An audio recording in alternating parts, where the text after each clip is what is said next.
Detikers kembali lagi masih di Detik Pagi. Jangan tidur lagi. Ini segmentasi yang aku tunggu-tunggu. Kenapa? Kayak ini tuh salah satu cara aku untuk menciptakan cita-cita aku yang tidak pernah tercapai, yo. Nah, kita tanya, emang Sarah cita-citanya apa, Sar? Pengen jadi pengacara sebetulnya. Kemarin bilangnya pengen kaya. Kalau itu pasti. Kalau itu pas semua orang juga pengen. Pengacara kita kaya-kaya tau. Yes. Iya kan? Tanya Iya ya. benar. Tapi mungkin ada di antara Ya. Detikers juga saat ini yang Aha. bercita-cita ingin menjadi seorang pengacara misalnya. Tapi juga masih belum ada gambaran pasti mengenai pengacara itu sebenarnya seperti apa. Tugasnya ngapain? Atau bahkan ada orang-orang yang seperti aku misalnya yang kalau ngomongin masalah hukum bawaannya tuh udah kayak langsung Pusing. defensif. Gak usah, gue gak mau berhubungan masalah hukum.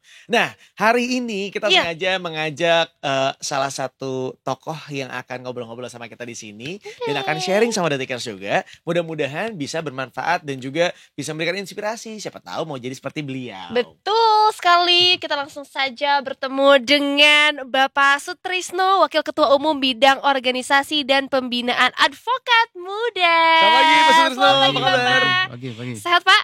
Alhamdulillah sehat. Sehat. Pak, kita ketemu di Ngobrol Pagi. Iya. Maka kita akan bicara dari yang paling simpel, kegiatan di pagi hari, Pak. Bapak Untuk seorang Bapak Sutrisno, biasanya kalau pagi ngapain aja, Pak? Pagi karena saya itu orang muslim. Sholat subuh dulu. Berarti bangunnya dari jam 5-an tuh, Pak? Ya 4:30 lah ya. Setengah 5 ya? Iya. 5. Terus saya itu ya kadang jalan kaki pagi gitu. Oh, Rajin, olahraga. Bapak. Bagus, Pak. Kalau tidak ke kantor. Oh. Saya kantor. Iya, olahraga lah ya. Ngopi enggak, Pak? Sebenarnya saya nggak suka kopi. Hah, masa, Pak? Iya, Di zaman Zaman sekarang ada yang sekarang, nggak Pak, ada kopi, orang Pak? gak suka kopi, Pak. nggak suka kopi. Wah. Karena nggak ngerokok juga kali ya. Oh, iya. Tapi iya tahu kalau orang gak ngerokok katanya kopinya juga gak begitu suka. Aku gak ngerokok tapi aku ngopi. Ya karena kamu butuh. Iya, Pak, soalnya kalau enggak melek, Pak. Kalau berarti yang bisa bikin Bapak melek pagi tuh apa, Pak? Ya kemauan aja. Kemauan dan air wudhu ya, Pak, dengan Dan olahraga pagi ya, jalan pagi di Iya, Tikers. Jangan mau kalah loh sama Bapak Sutrisno no, kan. Iya, soalnya kata dokter diet aku Iya. ya, Pak, katanya jalan 5.000 sampai 7.500 langkah Betul. sehari aja Iya. tuh udah cukup, tapi harus setiap hari katanya gitu. Konsistensi. Konsisten, betul. Betul.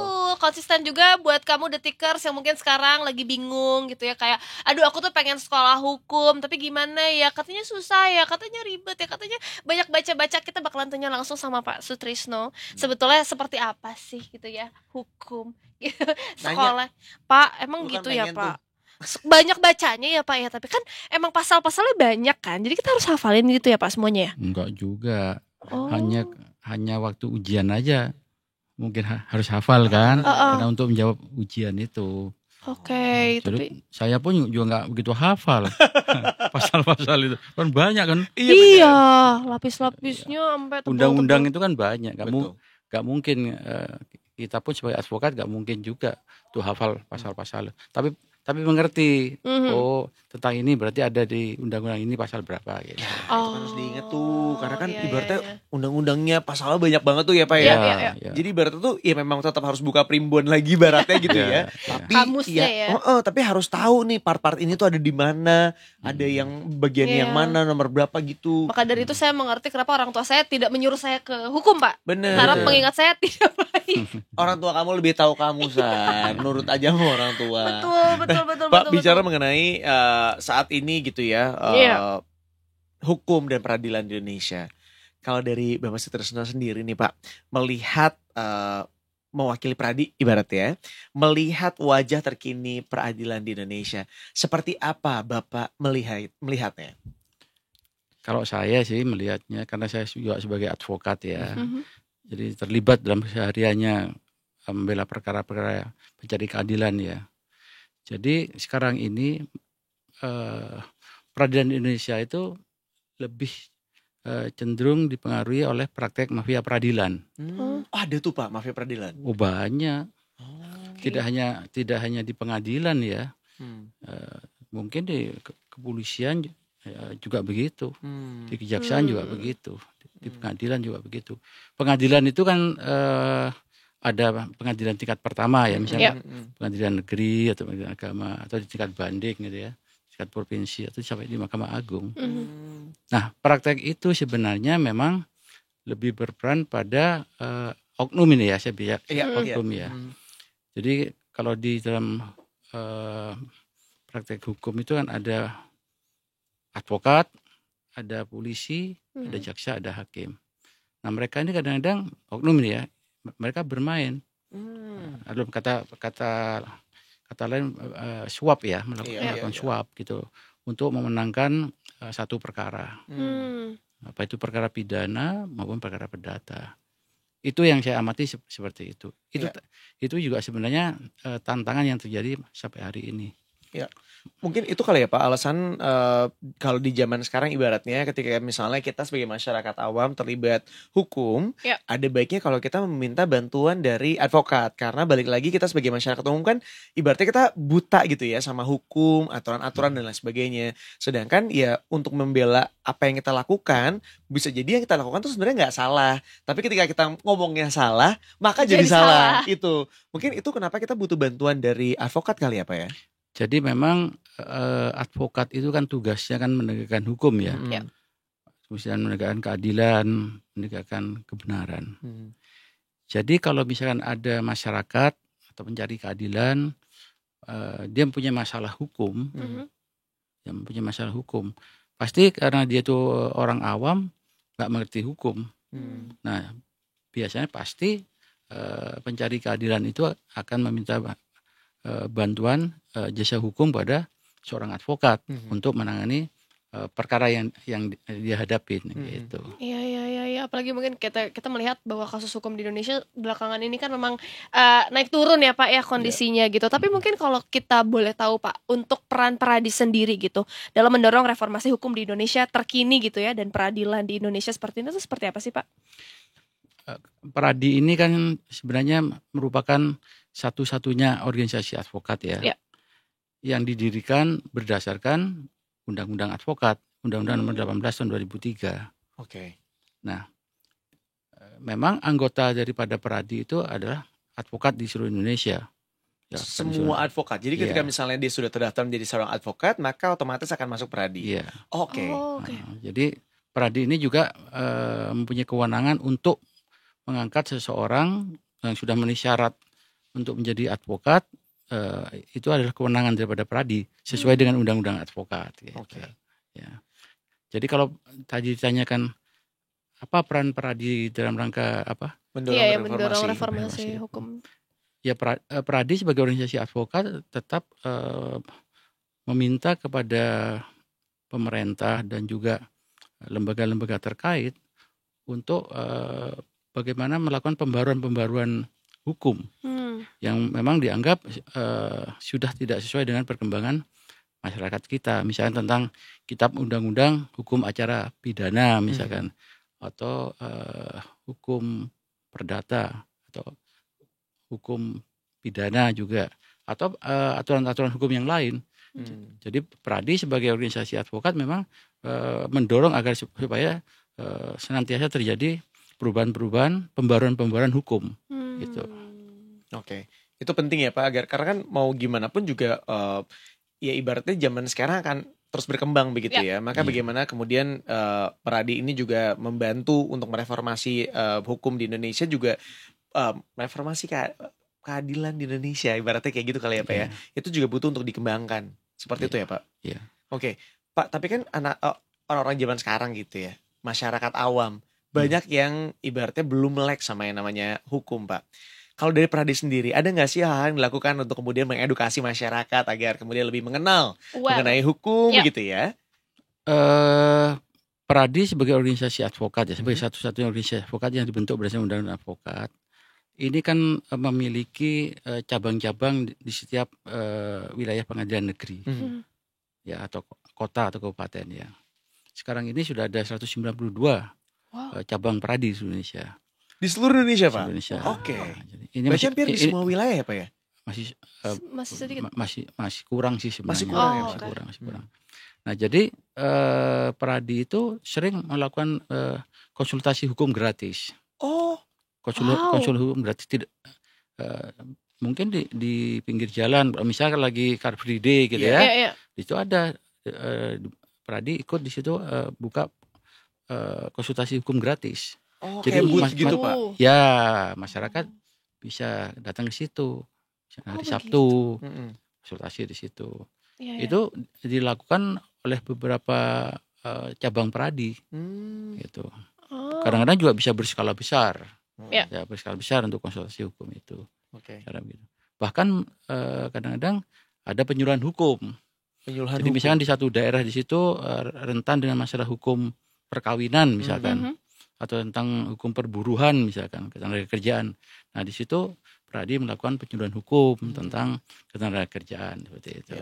Ya berarti sebetulnya semua langkah tuh memang sudah dilakukan ya Pak Sudah gitu ya. dilakukan, Maksudnya ya. kayak tadi Rio gitu, banyak sekali orang yang awam, bukan hanya orang-orang kecil, misalnya orang yang seperti aku aja tuh kayaknya nggak aware banget soal hukum, dan ternyata banyak juga langkah yang dilakukan oleh Pradi gitu untuk bisa memperkenalkan begitu kan. Iya, aku penasaran Pak. Kan selama ini kita taunya ada LBH Pak. Itu sebenarnya ada perbedaannya nggak sih antara LBH gitu ya, lembaga bantuan hukum? Karena kan mereka juga memberikan konsultasi hukum gratis tuh Pak. Sama Pradi itu ada perbedaannya sih Pak? Atau sama? Hampir sama sih. Hampir sama ya? Cuman kan begini, kalau Pradi itu kan memang anggotanya advokat. Oke. Advokat. Dan salah satu lembaga yang harus dibentuk dalam rangka untuk mendekatkan masyarakat dengan persoalan hukum, itu Pradi pun juga membentuk pusat bantuan hukum. Oke. Pradi. Ada bantuan hukum sendirinya? Ada kurang lebih berapa? Sekarang ini di Indonesia mungkin sudah 130-an kali ya. Lumayan banyak sebenarnya Pak ya? PBH ya, pusat bantuan hukum Pradi. Oke. Yang tersebar juga? Sebar di seluruh Indonesia gitu. Tuh kan, berarti sebetulnya memang semua masyarakat tuh juga bisa nih ya Pak ya untuk bisa at least Cuman mengetahui. kalau pusat bantuan hukum Pradi itu memberikan bantuan hukum secara cuma-cuma, Gratis tuh Pak? gratis, pro bono ya. Pro bono. Oke. Jadi itu orientasinya bagi masyarakat yang tidak mampu. Oke. Nah, soalnya kan ya gitu ya, kalau dalam bayangan aku mungkin ada juga sebagian orang yang sengaja ngambil kuliahnya hukum, pengen jadi pengacara, tapi mungkin karena punya niatan saya pengen ngebantu, mungkin karena waktu masa kecilnya misalnya dia tidak mendapatkan keadilan hukum. Betul. Jadi dia bercita-cita ingin membantu orang-orang yang dalam kondisi kesulitan, tidak paham hukum, dia ingin membantu, dan kemudian masuklah menjadi advokat, dan kemudian bergabung dalam Pradi, dan kemudian bikin ibaratnya bantuan hukum gratis kayak gini apa ya. Betul. Itu memang menjadi kewajiban Pradi. Bahkan jadi kewajiban Pradi untuk membuat pusat bantuan hukum. Tapi sebenarnya bagi seorang advokat itu pun dia punya kewajiban, kalaupun ada masyarakat, ini perorangan ya, secara pribadi ya, dia mengalami satu masalah hukum, kemudian memang dia tidak mampu membayar honorarium bagi seorang advokat. Jadi seorang advokat itu harus kewajibannya tetap harus membela meskipun tidak dapat honorarium. Iya. Makanya banyak banget sebetulnya kita lihat di televisi gitu ya, banyak sekali advokat-advokat yang mau membantu kasus-kasus kecil yang cuma-cuma gitu ya, untuk bisa selesai atau bahkan keluar dari hukum yang mungkin tidak adil dan tidak menjerat gitu. Dan kalau misalnya ini juga jadi salah satu hal yang menariknya adalah ya berarti peran Pradi sendiri adalah sudah menyentuh kelompok-kelompok kecil yang memang rentan atau susah mengakses hukum gitu ya Pak ya. Dan yang sudah dilakukan ini bisa menjadi juga informasi yang penting gitu ya untuk semua detikers yang merasa bahwa ternyata ya ada lembaganya nih, ada bantuannya untuk bisa kita tahu gitu bagaimana cara kita untuk bisa at least tahu untuk cara menyelesaikan masalahnya seperti apa sih yo. Aduh keren. Benar. Pak, berarti kalau misalnya kita bilang tadi kan bantuan-bantuan hukum diberikan kepada orang-orang yang ibaratnya tidak mampu gitu ya. Apa langkah-langkah yang kemudian dilakukan oleh Pradi itu sendiri dalam membantunya? Apakah kemudian benar-benar dikawal dari awal gitu ya, sampai dengan di pengadilan, sampai dengan selesai kasusnya, atau seperti apa Pak? Jadi bagi masyarakat yang rentan dengan posisinya dia di masyarakat, pusat bantuan hukum Pradi ini kan juga ada di beberapa pengadilan ya, atau banyak pengadilan. Apakah itu pengadilan negeri maupun pengadilan agama misalkan. Nah, jadi kalau misalnya ada posbakum ya, posbakum itu singkatan dari pos bantuan hukum, ya di pengadilan itu ada advokat anggota Pradi aktif di situ, gitu loh. Bisa melakukan pemberian konsultasi hukum gratis, bisa juga memberikan bantuan hukum bagi masyarakat yang membutuhkan. Misalkan dia harus menggugat, Yep. ya menggugat, tapi dia mampu secara ekonomi, ya, maka dibantu di situ. Oke. Jadi memang sudah menjadi tugas utama ya Pak Ya, seperti itu. Ada nggak sih Pak contoh kasus yang mungkin Bapak pernah tangani gitu, membantu, atau mungkin rekan-rekan advokat Sekarang lain? ini yang lagi lagi rame itu kan kasus Vina itu loh. Kasus Vina di Cirebon itu ya. Nah, itu kan mereka yang sebenarnya tidak melakukan kejahatan seperti yang dituduhkan, tapi dia akhirnya juga divonis bahwa dia bersalah sampai menjalani hukuman. Mereka sekarang ini kan minta meminta keadilan ke Dewan Pimpinan Nasional Peradi, Oke. dan DPN Peradi itu membela mereka. Gitu. Terakhir kan mereka DPN Peradi itu mengajukan peninjauan kembali kan terhadap kasus itu. Gitu. Ini berarti untuk orang-orang yang ditangkap padahal sebenarnya tidak bersalah ya Pak ya? Ya. Oke, ya karena kebayang sih Pak, kalau misalnya aku ada di posisi mereka juga, tiba-tiba aku ditangkap untuk sesuatu yang tidak aku lakukan dalam jangka waktu yang cukup panjang, ya pertama nama baik juga rusak, kemudian kan ibaratnya tuh waktu kita terbuang percuma juga Pak, dan di momen yang sama kita juga nggak bisa ibaratnya quote-unquote mencari duit, ya otomatis begitu keluar juga kita nggak ada duit apa segala gitu ya, repot sih Pak. Dan juga mungkin kemampuan kita dalam menyelesaikan masalahnya juga pasti kan ya nggak expertise ya Pak ya, jadi mungkin pasti banyak juga yang jadi simpang siur gitu dalam penyelesaiannya, makanya ada peran peradilan di sini. Tapi apakah mungkin Pak, sebuah negara misalnya memiliki peradilan yang benar-benar adil, atau bahkan mungkin Bapak bisa mengungkapkan bahwa sepertinya tidak mungkin ya, karena ya nggak ada yang benar-benar adil sebenarnya di dunia ini. Ya seharusnya kan pengadilan itu kan seharusnya memutus suatu keadilan. Betul.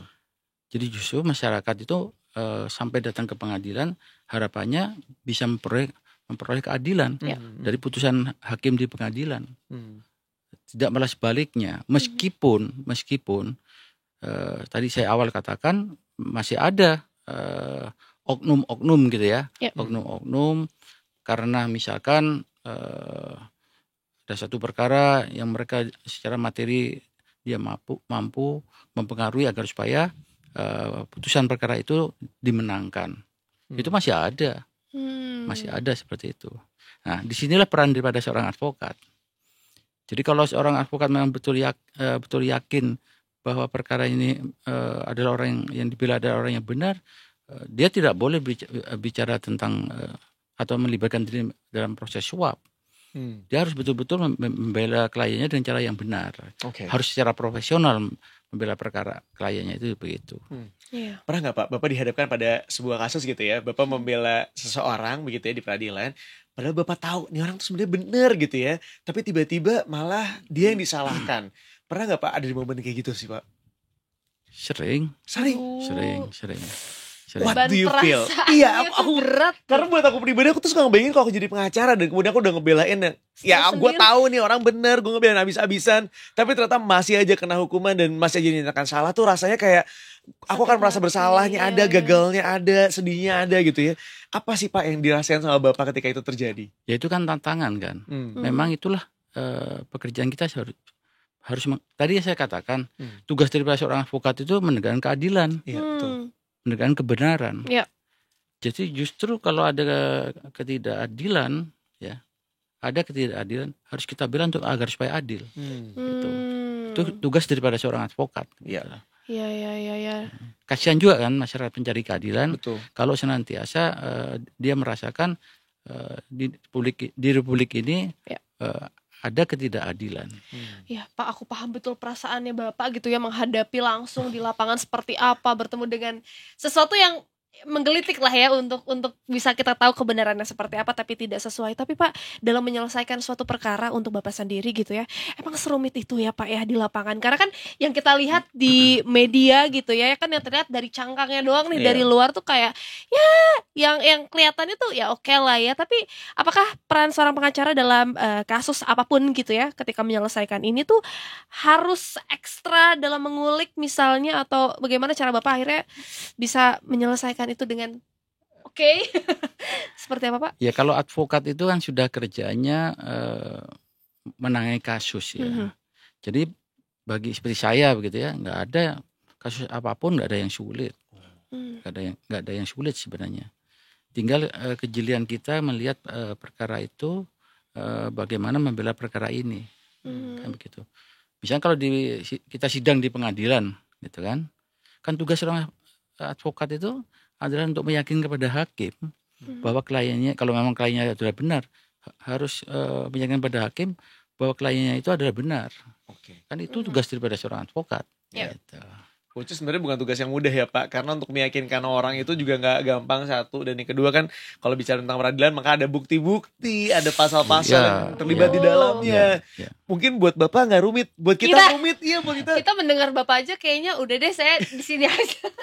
Kayaknya kita anteng aja di sini ya. Nggak apa, kita menikmati melihat seperti apa kasus-kasus yang ada gitu. Tapi memang betul sih, makanya itu dia kenapa kayak banyak sekali teman-temanku gitu ya Pak ya, yang bermunculan sebagai advokat-advokat muda yang seringkali mereka kalau kita kumpul tuh menceritakan bagaimana serunya mereka gitu ya dalam menghadapi berbagai kasus. Tapi mungkin dari Bapak sendiri gitu, mewakili juga Pradi, ada nggak sih Pak mungkin pesan untuk advokat-advokat muda atau calon-calon advokat yang mungkin akan meneruskan Bapak gitu ya di perhukuman ini tuh seperti apa Pak? Ya ini memang agak idealis ya bicaranya ya. Tapi kan kita semua yang udah senior begini kan tetap mengharapkan advokat-advokat muda itu adalah orang-orang yang berintegritas. Ya. Orang-orang yang betul-betul menjalankan profesi seorang advokat itu benar-benar sebagaimana yang diatur dalam kode etik profesi seorang advokat. Ya. Prinsip yang utama adalah dia harus jujur. Ya. Jadi sebagai seorang advokat itu harus jujur. Ya. Dan yang kedua, kalau ingin menjadi advokat yang berhasil di masa depan, itu jangan sekali-kali ketika menjalankan profesi sebagai seorang advokat itu melanggar kode etik profesi advokat. Itu prinsip. Tapi mungkin saya hari ini menyampaikan itu mudah saya omongkan ya, tapi sulit untuk dijalankan. Tapi kalau sudah terbiasa menjalankan senantiasa berpedoman pada kode etik profesi advokat, saya kira pasti bisa. Kita bersikap jujur sebagai seorang advokat, jujur terhadap diri sendiri, jujur juga pada masyarakat, pasti bisa. Dan jaminan saya, advokat-advokat yang demikian itu pasti pada akhirnya dia pasti akan menjadi advokat yang berhasil. Amin. Pasti begitu. Iya, karena sesuai dengan pepatah, kita bisa karena biasa. Jadi kalau misalnya ada orang yang bilang kayak, waduh jujur tuh susah tahu yo. Iya memang susah, tapi kalau misalnya kita biasain, kita bisa kok jujur gitu ya, Pak ya. Jujur baik terhadap diri sendiri maupun juga terhadap orang lain. Itu yang paling penting.